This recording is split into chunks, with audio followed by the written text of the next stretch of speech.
Harold, welcome back. Asking you to unmute. Yeah, I got it. Got you, Mr. Malgram. Oh, great. Nice to hear from you, Dale. Yeah, good to have you back, Harold. So you sent me a few things on Twitter. You don't normally show any charts or anything. We're just going to talk about what's on the radar. And from what you told me, so I'll share my screen. You want to talk about the reopening. Yeah. Blake is up sharing his screen. So go ahead, Harold. Tell us what's on your radar right now. Well, let's begin with the world is now busy discussing rebuilding supply chains. And there's a lot of chatter about supply chains are what's behind the inflation problem. And there's an assumption that we're going back to where we were. The pandemic will be gone and let's resume what we were doing because it was good. But what I believe is happening is during this period of the pandemic, a huge amount of technology has been spurred forward. And so let's begin with the supply chains. Okay, Harold. I think we have an echo going here because I've got two phones. Yeah, I'm sorry. I'll see if I can get that. I think it's because you registered twice, but yeah. No, hang on. I'll clear it. Maybe you have the volume on if you turn the volume off in the room. No, okay, better. I think it's going. Yeah, it's going on. All right, great job. Okay. See how technically savvy you are when the pressure's on. I'm learning. I'm getting old, but still learning. You're like me. Go ahead. The supply chains were for years seeking just in time. Began with Toyota teaching everybody don't hold inventories, just make things for when they're needed at the moment they're needed. But we had the Fukushima tsunami and earthquake, which some years before the pandemic, which taught everybody, just in time may not be good, but we need is just in case. And so gradually the supply chains were diversified. We need a backup. But still, the focus, even U.S. debate about China is how do we reduce our supply chains with China. But everything has been changing. The wages in China have been rising, and China is not a low-cost place for doing anything with industry anymore. But what has been happening in the background is what I call a global industrial transformation. And the people at MIT talk about it as Industry 4.0. It's putting together all of us coming in new materials, new man-made materials, not materials from the earth. And artificial intelligence and integrated communications, everything. The only thing that's just in time is information. And what is happening, I can give you quick examples. In 3D printing, 5 years ago, that was plastic, and everybody sort of shrugged and said, yeah, I guess that's good for fixing a few parts. Maybe even for tractors on the farm. Now they can do internal organs. Yeah, yes, they can make body parts. Yeah. But now, frankly, well, it's come to you can make a small-scale nuclear reactor solely by 3D printing. Think of what I've just said. You can do anything that's fabrication, building something by 3D printing, and the materials used may include some powdered steel or powdered aluminum, powdered zinc, but basically it's new man-made materials, And these are not materials from the earth. In other words, we're coming to the point where the amount of stuff we dig out from the ground is going to start declining. And that means, think about it, it's a lot of things involved here. Earth moving equipment for that purpose is going to slow down. The shipping across oceans, Atlantic and Pacific, that's going to diminish because you don't need so much of this stuff. And the material strength, some people who don't know about this will say, yeah, but it's not as strong as steel. But what is now happening is ways of creating material that is stronger than steel, but doesn't require big furnaces and cooling to make it hardened. It just comes out of the machinery stronger wow. and less degradable by air and sea and the usual things that make our products age. It's a whole new paradigm, Harald. I mean, it is, and that's why people at MIT call it Industry 4.0. It's an industrial revolution. Now, what it means boiled down is what we make, what we conceive is needed. We can redesign and build things for purpose, and we don't need scale. We don't need big assembly lines. You can do this all in one place. Second, how we make it. We don't need the furnaces anymore. For heating and annealing and sintering, all of that is done by laser on the spot. And then where is this going to be? Now, let me give you a little background when I say these big things. 60 years ago, I was trying to remember when it was, I was appointed a professor at Cornell. And I was, for whatever reason, they thought I was brilliant. So they appointed me a full professor for my first year. And I was supposed to teach econometrics and mathematical economics. But after a year, I got snagged to Washington and I had a life. First in government dealing with trade, which I had to deal with all of these CEOs complaining about imports from cheap labor in Japan and other places. And then I left government. Then it was Japan, Now it's China. Not recently it's been China, then it was Japan. Now it's China, but China is going to be passed also.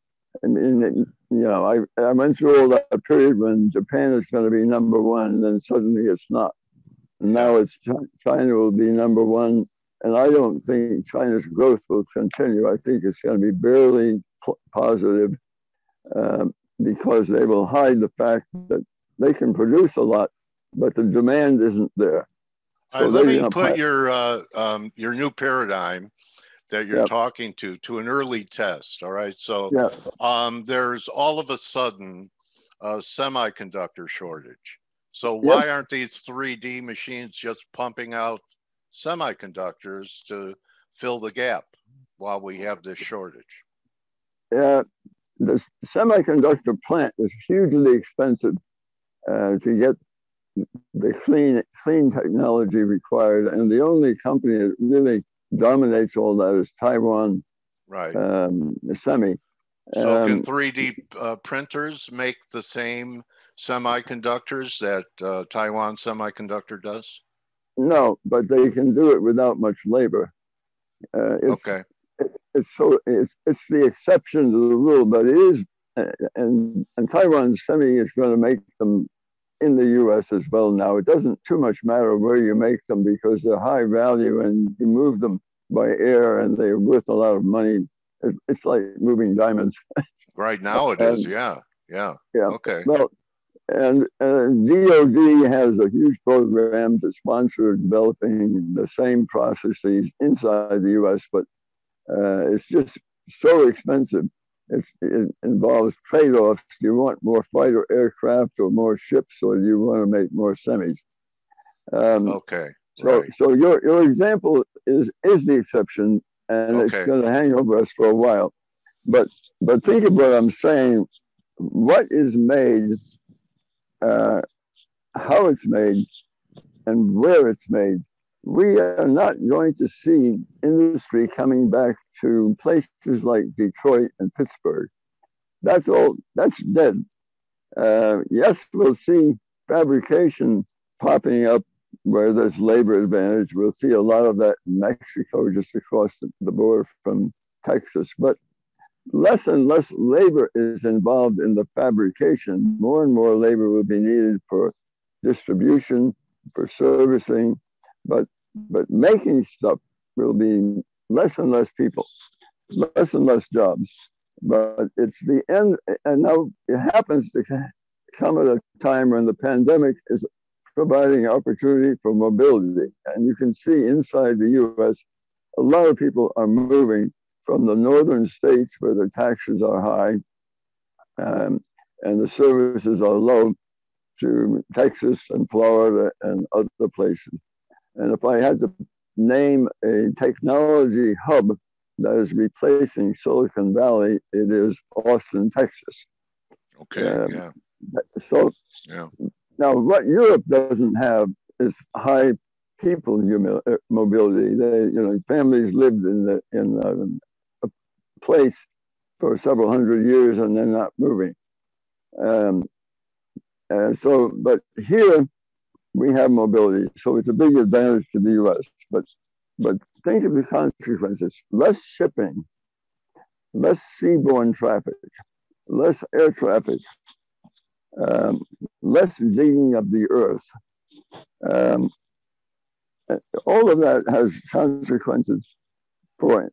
Well, the consequence, Harold, that's popping into my head is, yeah. What people have been talking about for a long time about the displacement of workers in the new economy with robotics and AI. And now you're talking about supply chains and being able to manufacture things with 3D printers.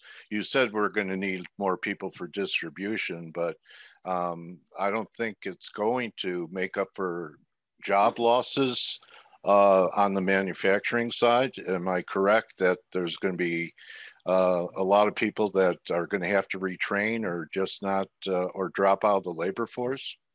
No, you and I are on the same wavelength here. I mean, all this phony baloney story that we're all going to, get back to the jobs we lost. Some 20 million jobs that somehow it's all going to miraculously come back. Those jobs are not coming back. New jobs will emerge, but it means retraining. It means a different system for educating job entrance. We're going to have to rethink our community colleges, the certification process for skills, the role of universities, all of that, and all those universities with brick and mortar. I think some of them are not going to make it. We're going to see a lot of wonderful university buildings vacant.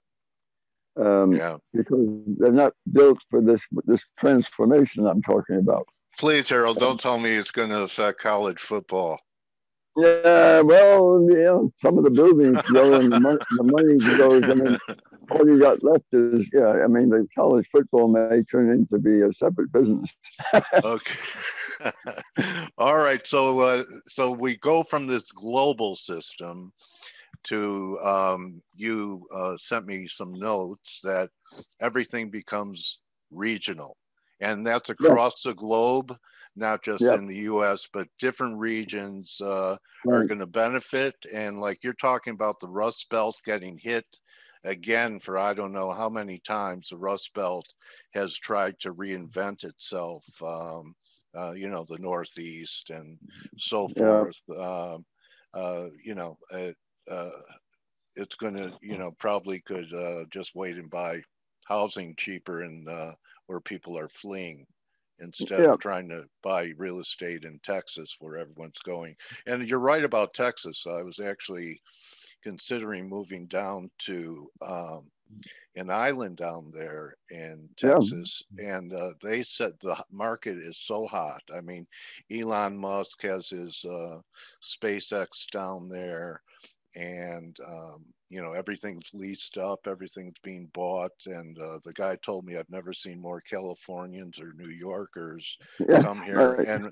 and buy up and lease up everything in Yeah, Texas. Yeah. it's absolutely. And if you step back, just an observation. Um, um, my oldest daughter, Pippa, who's on a lot of the social media, she's working with the frontiers of venture capital now in Europe and some other areas. She knows all the Silicon Valley people, but she said the big money, um, you know, it's still flowing through some of the traditional channels, but basically, a place like Liechtenstein is now becoming the number one new venture capital source. And money flows from the world to Liechtenstein and then out from Liechtenstein. And just keep that in mind when you're thinking about the Swissy and the currency markets. A big shift is occurring, and it's not in thousands or millions, it's in trillions. Um, that and a lot of that is interesting. Why Liechtenstein? Taxes. Okay. It's a safe haven. It's one of the last safe havens, but it's in an unassailable safe haven because European wealth will never let it fail. Okay. All right. Now there are some others like the British Commonwealth havens. They are going to get stronger, and that's to be kept in mind too. But it's just so then Brexit was a good idea in your view.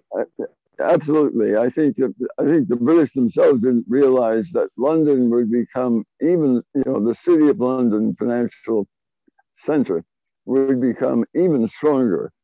And now I think we'll see that the entire Commonwealth is going to benefit because the Bank of England over the last 3 or 4 years has been working steadfastly with all of the Commonwealth countries, but also the odds and ends, Bermuda, individual places in the Commonwealth on digitalization of central bank transactions. You're going to see a new configuration, and the only other entrant to that group will be Japan. Let me step aside for a moment and tell you about Japan, because some of your audience, most of your audience, really wants to know what's happening right now. Okay. And I dealt with Japan. My first visit to Japan, Lyndon Johnson personally called my office, said, "Come to see me." I was sent on his behalf to Japan in December 1964 for a secret meeting with the Prime Minister, and then come back and tell Johnson something that I was to tell nobody else. So it sticks in my mind. I've been dealing with Japan ever since. And the one thing that you have to remember about Japan is that a lot of the money in Japan is run by Mr. and Mrs. Watanabe. You remember in the 80s, everybody in the finance ministry wanted to know what the housewives were doing because they were all the managers of household. Well, that's they were the ones trading FX while their husbands were at the yeah. office, right? Yeah, they even got into the beginnings of derivatives. It was amazing. But let's not overlook that influence. But second, in March every year, it's the end of the Japanese fiscal year, so there's always a lot of movement of capital for businesses either establishing the money that they made over their fiscal year and stays outside or comes in. Depends on the shape of the company. So if somebody comes and tells me what's happened in the last 3 weeks of March, I say it doesn't matter because this is all internal bookkeeping. So it's a repatriation time, and does that lead to a stronger yen temporarily for the flows? This year, it's barely had an influence on the needle. But let me Yeah. tell you one new thing that everybody should be aware of that is not in the news, but I happen to know a lot about Japan still, and I have a lot of interaction at the highest level of Japanese finance. Chinese families are pouring a lot of money into Japan, not in commercial office buildings. They're buying homes, second homes, in places like Okinawa. They're calling that China's Florida.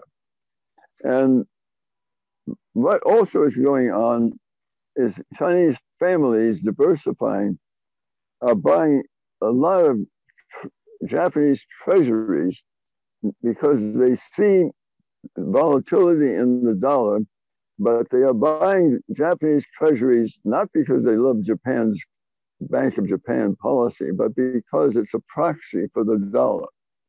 It does, it's for the Chinese. Okay. And the role of the yen as a proxy for the dollar has become really big. And that's interesting. A lot of people in the foreign exchange market have simply failed to see that. Okay.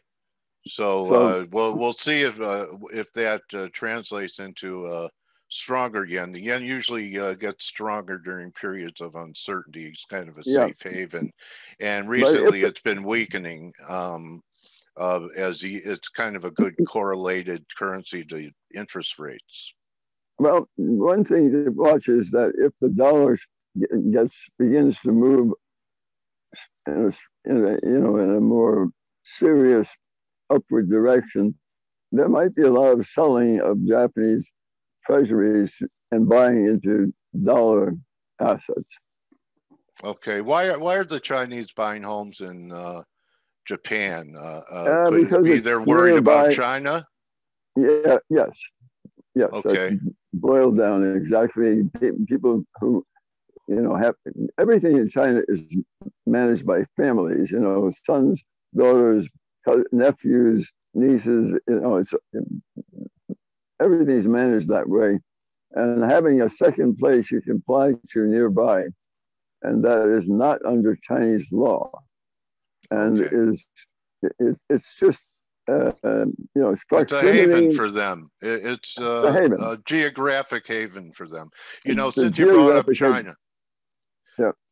Since you brought up China, yes. We have about 6 minutes left. I want to ask you about, and you're talking about they're buying Japanese treasuries, and China and Russia, are very much in favor of de-dollarization. I want to ask you if you're surprised by our new president, Joe Biden's approach to both China and Russia. People don't understand, Harald, and maybe you could back me up, that there are hawks and doves in both parties. Just because you're a Democrat doesn't mean that you're not a hawk. Right. And if there was one thing, if there was one thing that both the Democrats and the Republicans sang in harmony, was their anti-China rhetoric. So what do you think about how President Biden is starting off with his foreign relations initial salvo with China and then Russia? Well, he's avoided a contact with Putin so far, and I think that was wise.